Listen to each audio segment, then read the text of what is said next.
Hi friends, welcome to Badri moms lifestyle. ఈరోజైతే నేను కరివేపాకు నిల్వ పచ్చడి అయితే చేస్తున్నానండి. ఇది రైస్లో కానీ టిఫిన్స్లో కానీ చాలా టేస్టీగా ఉంటుందండి. ట్రై చేయండి. కరివేపాకు అన్నది హెయిర్ గ్రోత్ కూడా చాలా మంచిదండి. సో హెయిర్ ఫాల్ ఎక్కువగా ఉండి బాధపడుతున్న వాళ్ళు అప్పుడప్పుడు ఇలాగా కరివేపాకు కారపొడి కానీ చట్నీ కానీ చేసుకున్నా కూడా చాలా మంచిదండి.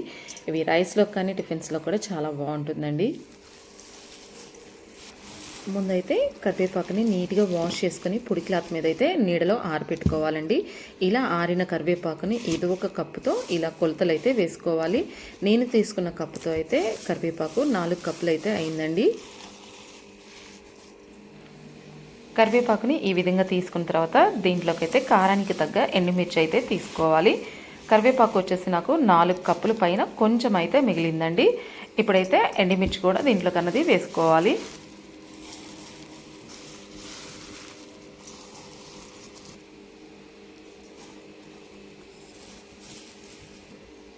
ఏ కప్పుతో అయితే కరివేపాకు తీసుకున్నామో అదే కప్పుతో ఎండుమిర్చి కూడా తీసుకోవాలండి. ఇలా లోపలికి ప్రెస్ చేసుకుంటూ వేసుకోవాలి.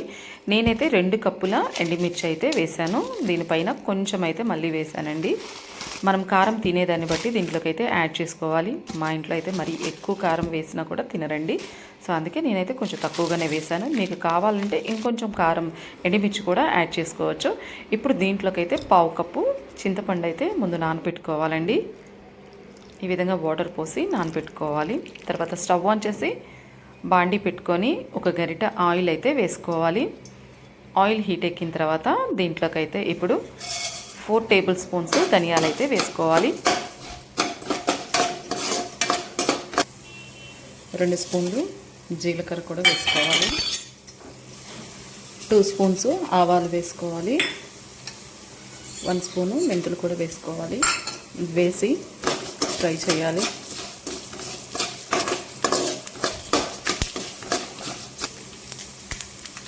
ఇవైతే ఫ్రై అయిపోయినాయండి.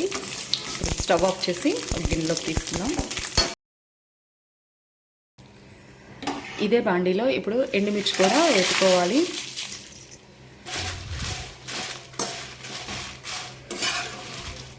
ఎండుమిర్చి అయితే ఎగిపోయినాయి. ఇప్పుడు ఇవి కూడా ఒక ప్లేట్లోకి అయితే తీసుకోవాలి.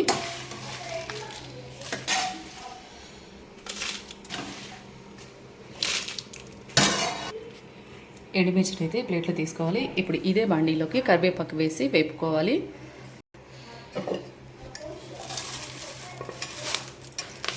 కరివేపాకు కొంచెం కొంచెం వేసుకొని వేపుకోవాలి. ఎందుకంటే కొంచెం ఎక్కువ ఉంది కాబట్టి. ఆల్రెడీ ఇది డ్రై అయింది కాబట్టి త్వరగానే ఎగిపోతుంది.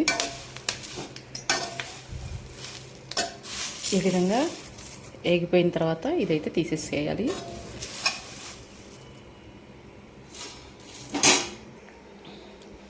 మిగిలిన సగం కరివేపాకు కూడా వేసుకొని ఫ్రై చేసుకోవాలి.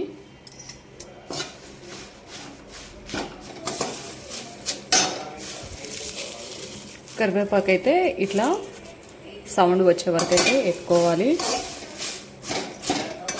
ఇప్పుడు స్టవ్ ఆఫ్ చేసి ఇవి చల్లారిన తర్వాత ఒకదాని తర్వాత ఒకటైతే మిక్సీ వేసుకోవాలి.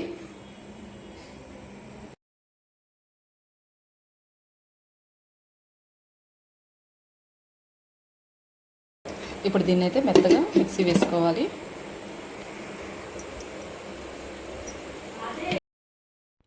ధనియాలు ఈ విధంగా మిక్సీ వేసుకున్న తర్వాత ఎండుమిర్చి కూడా వేసుకొని మిక్సీ వేసుకోవాలి. ఎండుమిర్చి కొంచెం కొంచెం వేసుకుంటూ అయితే మిక్సీ వేసుకోవాలి.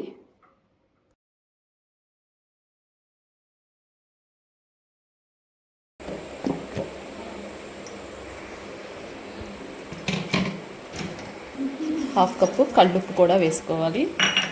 నానబెట్టిన చింతపండుని కూడా వేసుకోవాలి. బెల్లం కూడా వేసుకోవాలి. దీన్ని మిక్సీ వేసుకుందాం.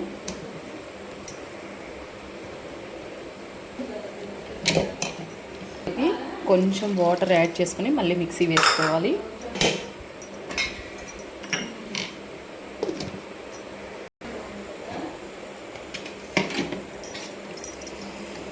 ఇప్పుడు దీన్ని అయితే ఒక గిన్నెలోకి తీసుకోవాలి.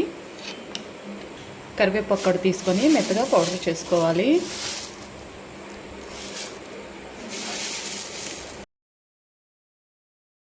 ఈ విధంగా కరివేపాకునైతే మిక్సీ వేసుకోవాలి. మిగతాది కూడా ఇలానే పౌడర్ చేసుకోవాలి.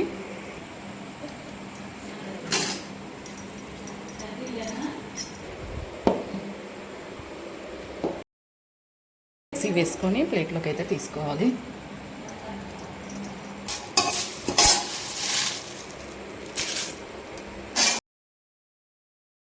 కరివేపాకుని ఈ విధంగా మిక్సీ వేసిన తర్వాత ఆల్రెడీ ముందు మనం మిక్సీ వేసుకున్న దాన్ని దీంట్లో అయితే కలుపుకోవాలి. ఎక్కువ మోతాదులో చేసేటప్పుడు ఒకసారి మిక్సీలో వేయడానికి అయితే కుదరదండి. అందుకనే నేను ఇలా కొంచెం కొంచెం వేసుకొని ఇదంతా అయితే మళ్ళీ మిక్సీ అయితే వేసుకోవాలి. తర్వాత ఒక ప్లేట్లో తీసుకొని ఇదంతా బాగా కలుపుకోవాలి. మధ్యలో కొంచెం వాటర్ అన్నది యాడ్ చేసుకొని మిక్సీ అయితే వేసుకోవాలండి. ఎందుకంటే ఒక్కొక్కసారి ఇలా మిక్సీ వేసేటప్పుడు గట్టిగా ఉంటుంది. అప్పుడు కొంచెం వాటర్ అనేది యాడ్ చేసుకొని దీన్నంతా మళ్ళీ ఒకసారి అయితే మిక్సీ వేసుకోవాలి.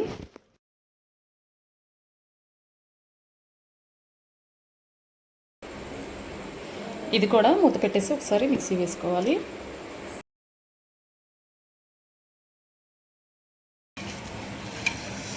ఇప్పుడు దీన్ని అయితే పోపు వేసుకుందాము.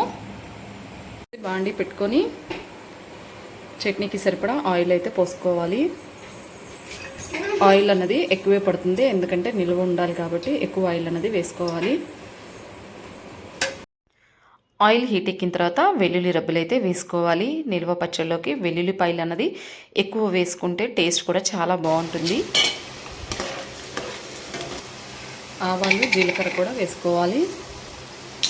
ఇవి వేసి ఒకసారి మళ్ళీ ఇదంతా ఇలా కలుపుకోవాలి. పచ్చిమిరపకాయ కూడా వేసుకోవాలి.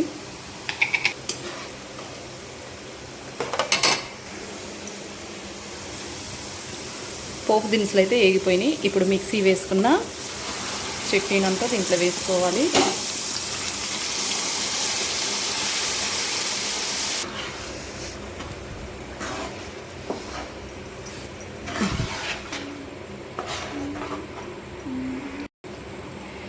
ఫైనల్గా పచ్చడి అయితే కంప్లీట్ అయిపోయిందండి. ఇప్పుడు స్టవ్ ఆఫ్ చేసేసి గాజు గ్లాసులో కనుక నిల్వ పెట్టుకుంటే కనీసం 6 నెలలైనా సరే కూడా పాడవకుండా ఉంటుంది.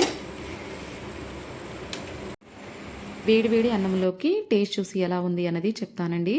ఇది రైస్లోకే కాదండి, టిఫిన్స్లో కూడా చాలా టేస్టీగా ఉంటుందండి. ట్రై చేయండి. పిల్లలు ఎక్కువగా కూరల్లోకి కరివేపాకులు కానీ ఫ్రైలో కానీ వేస్తే తీసి పక్కన పెడుతూ ఉంటారండి. ఇలా గనక చట్నీ రూపంలో కానీ కారపొడి రూపంలో కానీ చేస్తే వాళ్ళు కూడా చాలా ఇష్టంగా తింటారండి.